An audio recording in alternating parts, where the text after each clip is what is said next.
Welcome back to another technical deep dive here in the debug zone.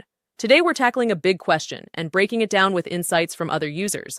Hopefully this clears up some misconceptions and helps you get the answer you need. So buckle up, stay a little curious, and let's jump right in.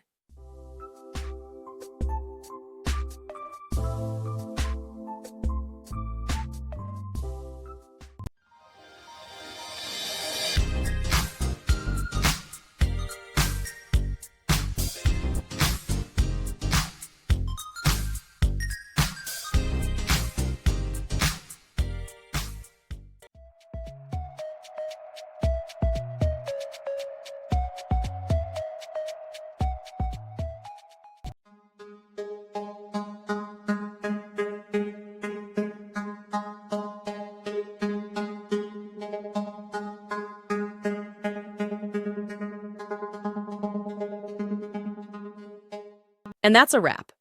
I hope you found the answer you were looking for. If you did, take a second to hit that subscribe button. It really helps out. And let me know in the comments which solution worked best for you. See you next time in the debug zone.